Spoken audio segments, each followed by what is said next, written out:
Thank you so much for listening to this episode of Earrings Off. We want to invite you to subscribe, rate, and leave us a review. You can find us on Facebook at Earrings Off Podcast and on Instagram at The Earrings Off Podcast. Welcome to Earrings Off. I'm Lou. And I'm Teresa. Let's get started.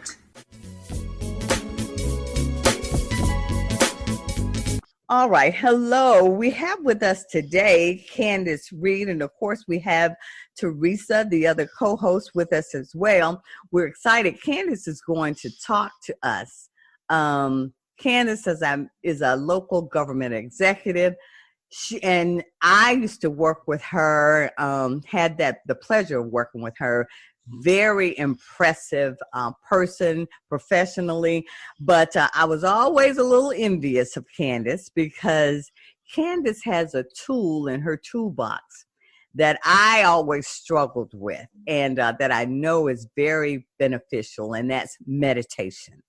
And so Candice has kindly consented to talk with us a little bit today about her meditation practice. So we're looking forward to that discussion. So again, welcome Candice, and thank you for joining us. Thank you so much for having me. Yeah, okay. Well, good. Welcome. Well, Candice, so tell us now, what is meditation? What is that? What does that mean to you? Meditation for me is a form of self-care. It's my go-to to relieve stress, to quell the brain chatter in my mind. A lot of people describe it as the monkey mind. Yeah. Trying to calm it down and just get to a sense of peace and tranquility. And meditation provides that for me. I know if I have a big day coming up, or if I've had a stressful week, it's something that I know that I can go to have me time. So no matter what's going on, no matter what social events I have to attend, no matter what professional obligation I have, I know that I have meditation as something that is just for me. And that's majorly important. Mm-hmm. Mm-hmm. Yeah. So how long have you been meditating? So I've been meditating for a little over 3 years. I started back in early 2018, just trying to explore a little bit of meditation and the different types. And I started out doing guided meditations and mindfulness meditation. And I found that I needed a little bit more structure. So I started researching other types of meditation and discovered transcendental meditation. And transcendental meditation is a form of mantra-based meditation, where you focus on a specific mantra that your practitioner or your instructor gives you. And you do that for about 20 minutes twice a day. And so 20 minutes. Oh, yes. That's where I fail. Yeah, okay, go on. And it can be, I'm not going to lie. It started out very easy for me in the beginning, but as time wore on and I got further from the instructor and the group sessions that we had afterward, the harder it became to stay consistent. And see, that's, you said it was easier for you. And see, I am telling you, this when I say I struggle with it, and you and I talked about this because I know how valuable meditation is. I would, of course, I always got to have drama to everything I do. I'd get my little pillows and my candles, get my room and my location. I mean, it was a very big deal for me. I get everything all set up. And I'd go in and I'd be sitting there trying to calm the monkey brain, if you will. And then I think I'm doing something, and it's been like a minute, Candice. It's been a minute. I mean, I'm thinking I've been in there for 20, and it's been 1 minute, for God's sake. I'm having a time with this thing. And I'm serious, and it bothers me because I know it's good for you.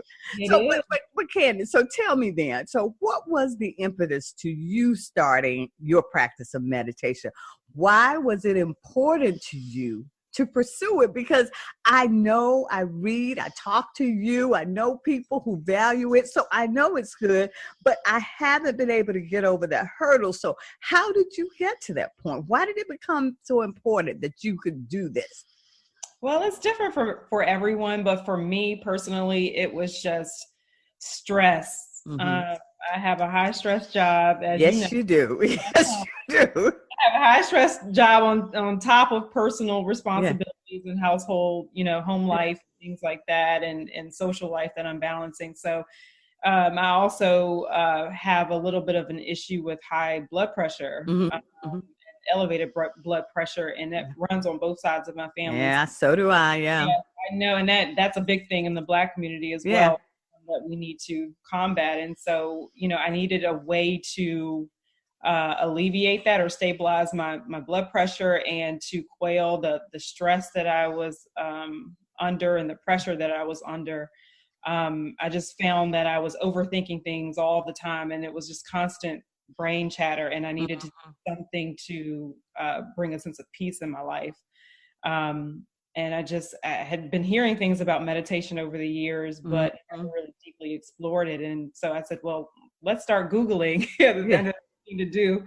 So I researched it and just read on different types of meditation. I downloaded some apps that some friends told me about that I'll talk about later, that were really helpful. And I said, I'm going to start out small. I'm not going to put a lot of pressure on myself to just, go too deep into it. I'm gentle with myself, which I think is really important when you engage the practice. I just said, I'm going to do it, at least start for 5 minutes a day, and then increase it weekly. And that really helped. I think not putting the pressure on myself, starting small. I mean, you can do it for as little as 2 minutes a day. And just as long as you stay consistent and just motivated enough to do it, it's possible. Just start small. And environment, I know, Lou, you talked about having your candle set up. And that's just me and my whole thing. Environment actually is very important. And so, it is important to have, if you want to burn sage or Palo Santo, which I've done before, or if you want to do, have your candles going, you want to have your pillows, you want to have a quiet space, you can, there's nothing wrong with that. Environment is important to make sure that you're comfortable and at peace. Yeah, but Candice, my whole point with that is that I'm the type of person, when I read an article about the new running shoes that have come out, I go out, I buy them, I buy the new outfit. I'm all ready. I mean, I look the part, but you hit me out there running. It's like, whoa, oh no, wait a minute. How long has that been? I've only been running for 2 minutes. Oh my God. So I work on that kind of stuff. Yeah, you can't get caught up in that. Yeah. Best to just not get caught up in the aesthetics of it, or right, yeah, of it, or the the popularity and the trendiness of it. I think just have a relaxed approach to it and kind of be gentle. I always say this: just be gentle with yourself when it comes to the approach to meditating. That's good. Yeah. Right. And Candice, a couple of good points. The environment, you said, is important, even though Lou was on the right track. But the one other thing you said was consistency, right? So being consistent and starting small and not being hard on yourself, all those things were important when you started, right? So talk about that, the consistency part a little bit. Was it difficult to become consistent with your practice? At first, in the very beginning in 2018, when I started exploring meditation, it was, and that is why I looked into other methods of meditation and found TM to be best suited for me, because it was more structured. You knew how much time you needed to take to do it. And you needed to do it twice a day and 4 to 6 hours between sessions. So I am definitely a person of structure and of guidance. I follow recipes to the letter of the law. So, I mean, I needed that. And I think it's important to know the type of person you are and to know the reasons why you want to explore something like meditation to help you with those issues, to determine what type of meditation is best for you. That's good. Right. So, it was easy for me to stay consistent once I knew what I was doing, how I needed to do it. If I had some parameters, I knew I could carve out the time to do it. if that makes sense. Mm-hmm. That does make a lot of sense. Yeah, because actually, I say the same thing. I was just going to say, I say the same thing when it comes to when I'm talking to people about who want to change their diet or, you know, incorporate any new exercise. You've got to know yourself. Right. You've got to know why you got to know your why, and if you don't know that, then nothing will work for you. You just got to understand what will benefit you, and what you can tolerate. But yeah, I'm sorry. No, because Candice, you said something that really honestly has helped me, because maybe why it's been a challenge. I'm a person of structure. And I like to know, okay, this is what I'm doing. This is my time frame. And I think maybe because it was so open-ended for me, I felt stressed just trying it. But because I didn't have any, you know, there weren't any parameters for me. Right. And anytime I'm faced with that kind of, you know, situation, knowing my schedule and other demands, that's not something that I naturally gravitate to. So maybe, and I honestly hadn't thought about, maybe it's that I didn't explore the one that would work best for me, the type of meditation. So, wow. Yeah. Exactly. Okay. That's helpful. Yeah. So now, but Candice, as much as you love your meditation practice and you found that it's beneficial to you, but were there challenges to you starting? Because like I said, one of my challenges was just feeling like, you know, I've been in here for 15 minutes and realizing it was only a minute. And that was very defeating for me, because I always felt like I'm never going to get this, because I can't calm down enough. Even when I tried to concentrate on my breathing and, you know, the stillness and bringing my thoughts back, I'd read everything and try it, but it was just not something that felt doable for me. Right. So then what challenges did you face in trying to, you know, start your practice? As I said earlier, starting wasn't that difficult. You know, I had challenges with wondering if I was doing it correctly. I had challenges with feeling like, okay, this is a little uncomfortable for me to be doing. Like, why am I doing this? A little bit unorthodox way to resolve stress and things. Especially in our community, you know? Right. Because I said, pray over it. I meditated, things like that. But, you know, I just, you know, I was so hungry for something different. Because I was at the point of desperation to do something more holistic and something that was not like self-medicating, not, you know, because I would find after my meetings that, you know, that ran late into the night, that I had a hard time winding down for sleep. Oh yeah. I've had you're hyper. Yeah. Right. You're replaying everything that happens, you know, at work and things like that, and with relationships, and you know, you think, okay, well, if I drink this glass of red wine, I can go to bed. But you always want to rely on that, you know. Right. To naturally fall into sleep and restfully sleep, and that, you know, because I was so hungry and so a little bit desperate at this point to do something different that was more productive, that helped me stay the course. Right. Practice. I think it was more challenging to maintain it than it was to start it. Okay. And so, but the challenges to maintaining it, then is that just, you know, is that the time factor? What are the challenges now? Okay. Time, carving out time for it is hard when you have a busy schedule, and then at certain points of the year you're busier than others. Right. You know, that can, around the holidays, it can be hectic to do it, but that's the time you need to do it the most. Right. Those times where, you know, it's overwhelming to be around a lot of family, a lot of friends at a given time, you know, you really need to make time to do it. Right. But that, and then with anything, once you become used to something, it becomes more of a chore. You take it for granted a little bit, and you're like, well, I don't really need to do this. I'm used to it now. Like, I could just make it up later. Yeah.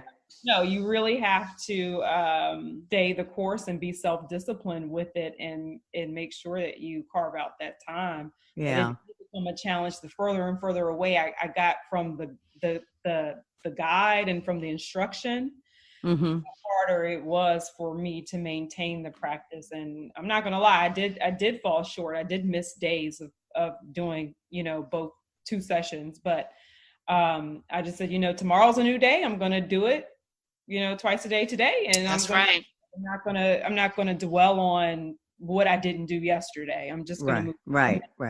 And, your earlier point when you said, jokingly about your grandmother saying, pray on it, that's something in our community, because we sometimes face when we're trying something different, because I remembered when I started yoga, and that was the thing, like, that really felt more natural to me. I enjoyed very much my yoga practice.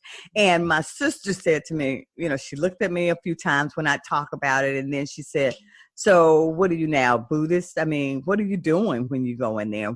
Basically, she wanted to know, what was I being careful with what's going in my mind when I'm in my yoga practice? And, Lou, you just need to be careful with that, because you just can't be messing with other religions. And I'm like, no, see, you don't even understand.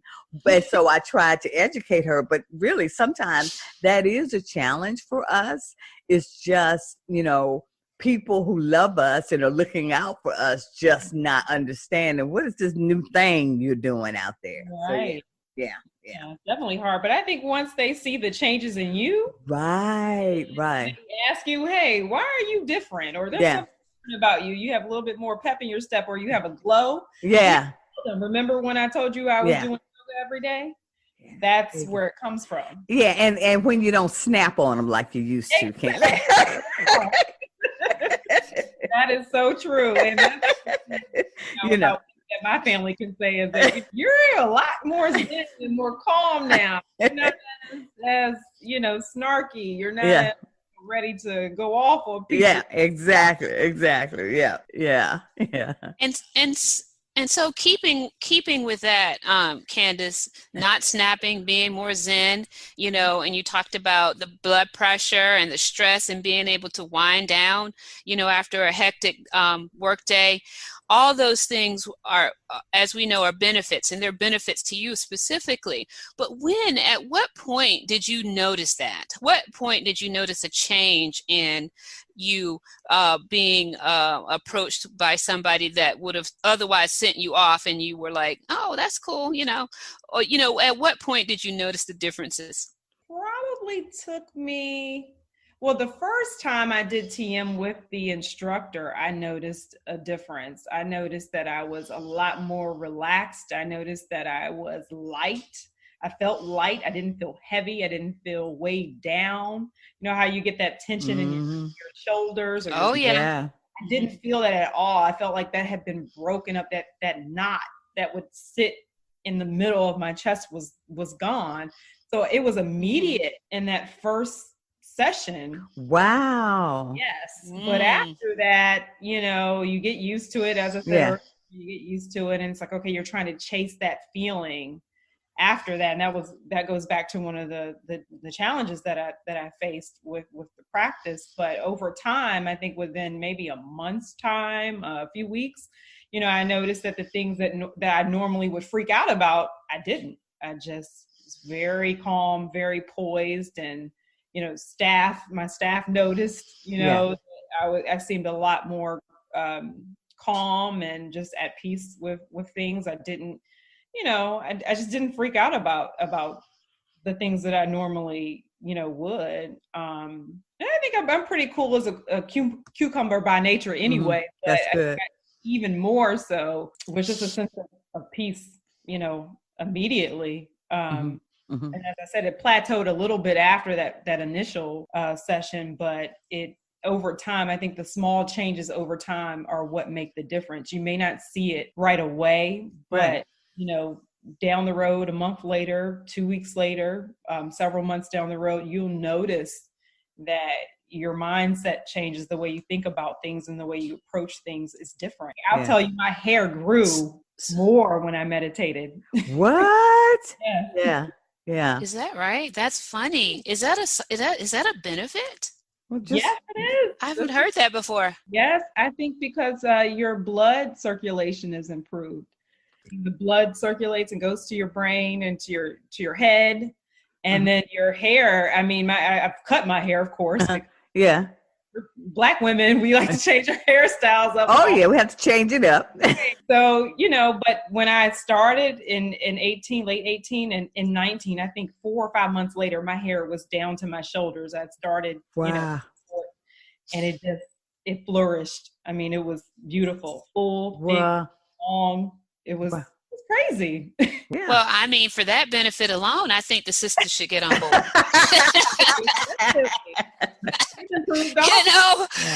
Yeah. But I have a question though, all joking aside, I have a question though about your practice and you starting with an instructor. How long before you're able to do it on your own? Pretty immediately. I think, with TM specifically, after you have an instruction, the one-on-one, you do group sessions. So you do a few group sessions after that. So it helps, for you to stay the course when you have like-minded individuals with you also doing it. And so we would meditate together. And then, that helped motivate you to keep going after that. So, I think that was a great foundation for me personally. So after I found it easier for me to keep it up, at least initially. Right.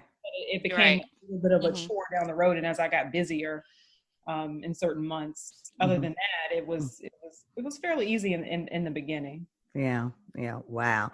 And Candice, I tell you, I can relate to what you were saying about, you noticing the changes when you started your meditation, because I tell this story, and it is a true one. After I started yoga, I had, it was snowing and I had a pretty bad fall on some ice.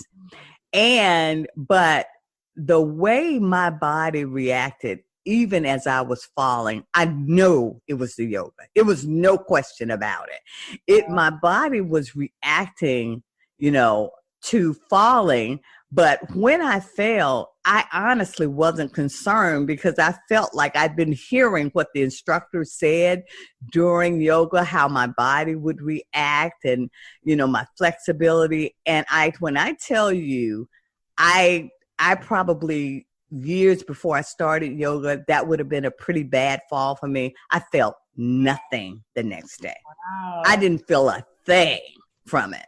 And I honestly believe it was my yoga practice. As a matter of fact, when I got up and people were rushing and concerned about me, I was thinking to myself, and they were like, "You're going to feel that tomorrow. Are you okay?" And I honestly was walking away thinking to myself, I'd better not feel it as much as I go to yoga. And I didn't feel a thing. Yeah. I really didn't. So I can relate to that. There are some serious benefits. And yoga is a form of meditation. A lot of people don't think that it's a form of movement meditation. So there's about 9 popular types, and yoga and Tai Chi are 2, types of movement meditation. So it is meditation. Well, thank you, Candice. And it really, I do notice the benefits to it. But Candice, so those are really all the questions we wanted to talk with you about. But can you maybe share some tips with our listeners on how a beginner might start meditating? Are there resources you can share that might help them establish some type of meditation practice? Absolutely. Again, as I mentioned earlier, find your why. Figure out why you would want to explore meditation, for one. Number 2, start off small, 2 minutes a day. Start off with just 2 minutes a day and build your way up from there. Be gentle with yourself. Don't put a lot of pressure on yourself. Oh my gosh, I got to do this today. Or, if you don't do it one day, you can do it the next day. It's okay. It'll be there for you when you're ready. So start small.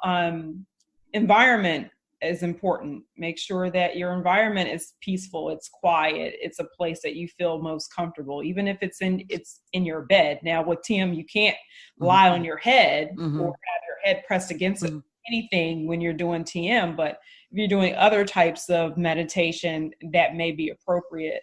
But you can certainly sit up in a chair. You can do, you can burn your candles, you can burn your sage if that's what you want to do. Just make sure that your environment is nice and peaceful and tranquil enough for you to really focus on meditation.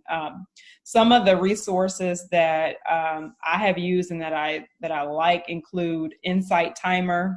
Insight Timer is one of my favorite smartphone apps because you can do meditation based on how much time you have. You only have 5 minutes. They have meditations that are for 5 minutes. If you want to do long, you can do it for longer.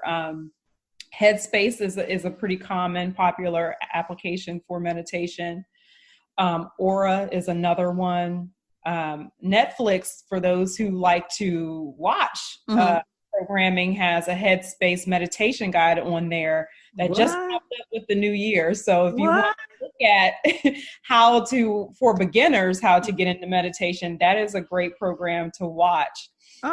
Liberate is another smartphone app that is curated specifically for Black people and led by Black teachers of the practice. So if you want that is specifically geared to the Black experience, Liberate is a great app for that. Wow. Okay. Wow. Candice, I will definitely check some of these out. Thank you so much. That's great information, because we really, now more than ever, with everything that's happening in the world, it's a very stressful time. And like you mentioned, hypertension and all of the other conditions that are impacted by stress and high levels of cortisol in the body. This is a way to help combat that. So anything that we can come up with that helps us naturally, helps our body, that's what we're all about here at Earrings Off, and we're all over it. So thank you for giving up your time to help us with this important discussion. Thank you for the platform. This is much needed, and I appreciate this and being able to be here and talk about the benefits of meditation. And so thank you all for having me and for doing this. All right. Take good care.